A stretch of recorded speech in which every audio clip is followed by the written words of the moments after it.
finished their year 8-2. I mean, They finished their year 8-2 in duels, and their only loss came to Red Oak and Denison. And So what? How do you qualify in tennis?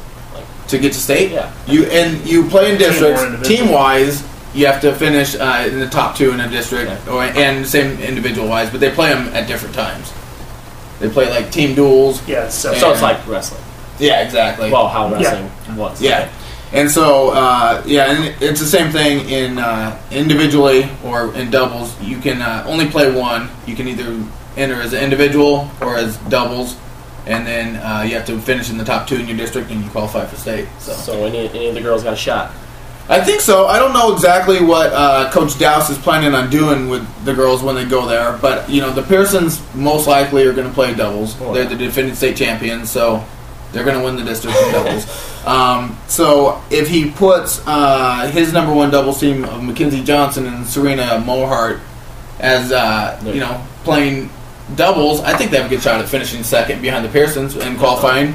And then if he puts them in singles, you never know. I mean, I don't even know who the favorite would be. Probably the girl from Denison. I think she's going to play singles, so she's not even in that district. So I don't even know who the favorite would be in singles. So I mean, they might have a shot in singles. So it all depends what people do. You never really know what anyone's going to do as far as singles and doubles. That's true. They don't announce it till that morning. So and then for the team, it's completely different. They have literally have a dual meet format. Oh, yeah. For the Yep. team. Mm-hmm. Best of 9 matches, and the winner of that moves on and plays the next team, and so on. And how do they pair that up? Is that based on the results of the singles?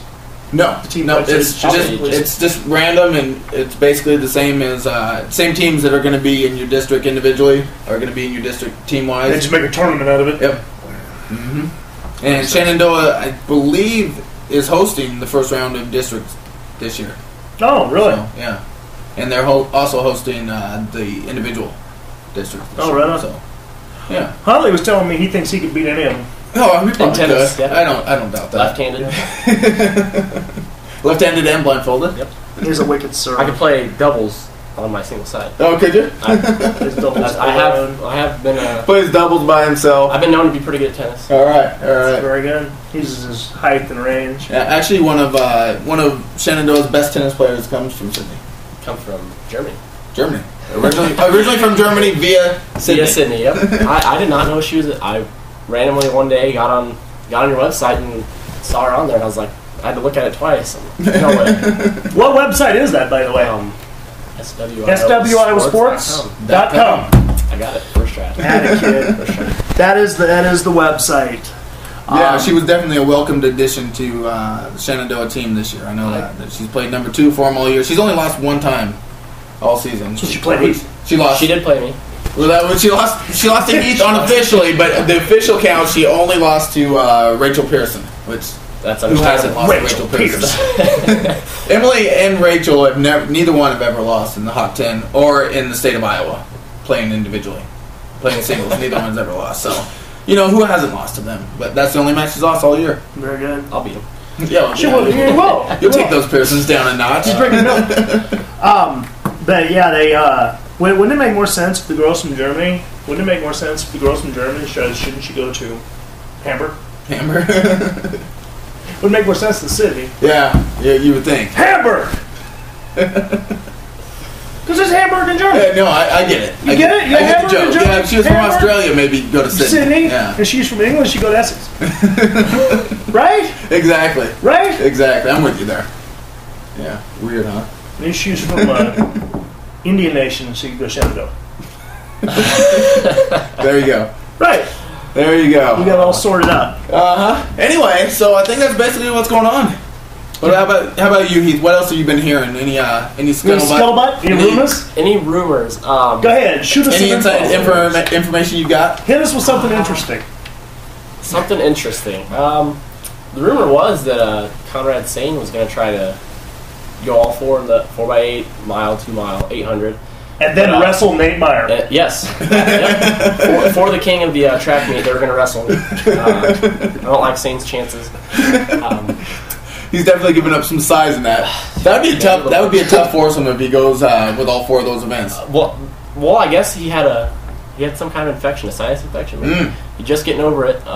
apparently some kind of infection or sickness. Alexis Sander knows what that's like. Yeah, that's what you said earlier. That sounds like not a very good deal for, No. for a distance runner. Yeah, if you're a distance runner and you have problems breathing, that can't be good. Can't be good. But I guess Casey talked to him last night. He said he's scratching the 4x8. That's not even. But he recovers well. He's going to be tough for Thompson and Casey. But yeah, it gives you somebody good to run with, I guess, if you're looking to cut down your time. So they have that to look forward to. So Thompson and Casey should get like right in front of them together. Yeah, just give him some elbows. Swing her elbow. Maybe spike him. So step on the back of his calf. My real question is, if it's a windy day, who has the advantage, Casey or Thompson? Thompson's little, cut the wind. Casey's bigger. I think Casey's size would hurt him, wouldn't it? I don't know. No, I would think size would. It would help you going against the wind, but if Thompson could get behind somebody else and have them cut the wind for him, then that would help. Wouldn't that be more drag if you got more height and more size? Yeah, but you have just more muscle to get through it, you know? Yeah, I think generally, bigger, stronger people have an advantage in the wind. Bigger, stronger people have an advantage in life. Yeah, exactly. I think that's going to be the most exciting race at Districts is the mile. Yeah. Casey and... It was a really good race at the corner conference. It was by far the highlight of the day there. Casey led throughout, almost the entire thing, and then on the final lap, he was probably 20 meters ahead of Thompson, and then Thompson all of a sudden on the turn starts closing in, then right down the straightaway, he caught up to him even, and he's just fast. He has sprinter speed, He seems to have a pretty good kick. I guess that's what people have noticed the past couple years. It's hard for people to hold him off. Yeah, he's a good runner. I don't know, Casey. I don't think he's run anything before that. It'll be interesting to see how Thompson picks back up. He's a competitor. He'll be up there, definitely. He'll be up there. So should be an interesting meet. Yep. Can hardly wait to watch it and then talk about it afterwards. I wish they did the triple jump and the pole vault. I do. Yeah, I love the pole vault. We had that in Utah. That was a great event. My junior year, we went to Nebraska Wesley and they have the triple jump. In Nebraska, they still do triple jump. Hold the school record. Really? Holds the school record in the triple jump. Only person ever. Little known fact. Kara Cruikshank holds the Sydney school record in the triple jump. Yes. Girls triple jump. If anyone was wondering. And you can't pole vault. You know that? If you're from Iowa, you go to Nebraska, you can't do it. Right. They couldn't do it in Missouri this year. It's an insurance thing, the liability and stuff. Yeah. I would never have tried that. So they have the javelin also in Utah, which apparently is too dangerous to do. That and javelin catching. Javelin and javelin catching. Javelin catching is a little more dangerous than javelin throwing. I'll agree. I'll admit that. I don't advise you to do that. Don't catch a javelin. I would like to watch some high school kids throw the hammer. Yeah. Get swinging around real fast and just let that thing go. Speaking of things you shouldn't try to catch, about 3 or 4 years ago, I was at a district meet. Audubon, wasn't it? And it was in Audubon. Yeah. And I have my iPod on. And so I can't hear what's going on, but I can just hear my music and I can see what's going on. I'm about 50 yards away from, not 50, but probably 20 yards away from the shot put rink. And I see some guy going to throw it, and I see some girl just walking by, not paying any attention. And I'm like, oh my God, somebody stop her. Nobody stopped her. She kept walking. The shot put went, hit her directly in the leg, and just snapped her leg. They had to get an ambulance, come onto the field, stop the whole meet. So a shot put is another thing you shouldn't try to catch, especially with your shin. Did she tap out? Yeah, she was done. She was done. I was watching in slow motion. I was like, no, stop. No! Yeah.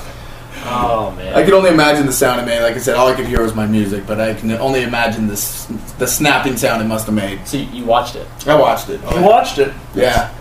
Yeah, it was not a pretty sight, I'll tell you that much. Where's she from? I don't even know. She was wearing, I couldn't see, I think she was wearing maybe maroon, but I couldn't tell. She wasn't definitely not from She wasn't in the meat. She was just cutting through on her way home from work. Walking home. So if she was from our area, it just would have bounced off. Yeah. Wouldn't even pay her. If I'd have been there, I'd have saved the day. I just caught it. Yeah. Exactly. Anyway, so should be an exciting time for districts, regionals, tennis, golf, track. It's all coming up. You name it, it's all coming up. It's going to be interesting to see what happens with this new thing that we think we have figured out. We kind of think we have it figured out. We think. The state qualifying in track. Go ahead and explain it. Okay. One of you two, please explain. Start with the stuff we know for sure. District champs automatically You're in. They're in. You win your district, you're in. So and if you have a top 12 time, in the state in your district, whether you win or not, you're in. Right? Yes. If you have a top 12 time, regardless of where you finish, you're in. And after that, it gets muddy. Yes, after that, it's a little confusing.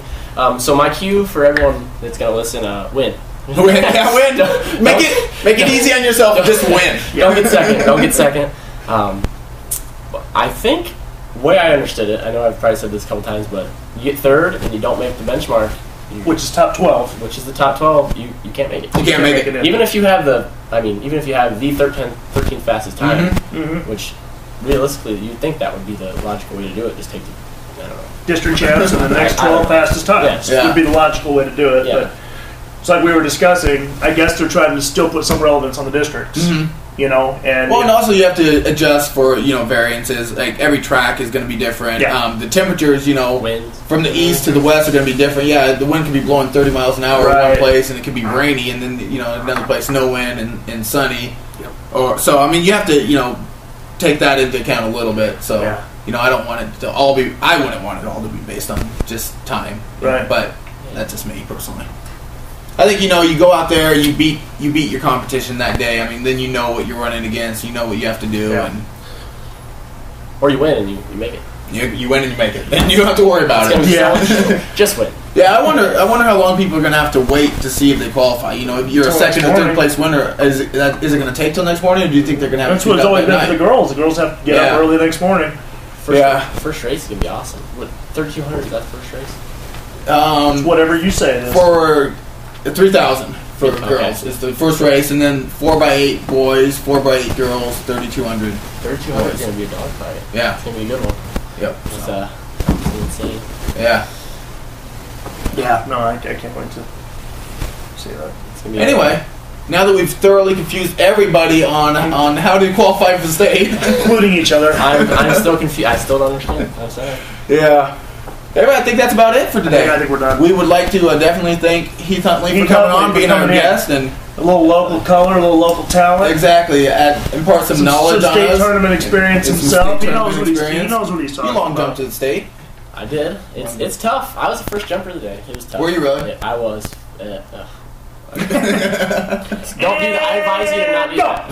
I advise you to not be the 24th qualifier. Don't do that. If you're in a field event, you'll. Anyway, like I said, we'd like to thank Heath, and if anybody else out there that's a former athlete or a current athlete wants to come on and add some knowledge to this program, then we'd appreciate it. Just get a hold of us. Absolutely. All right. Until next time. See you after regionals. How's that for you?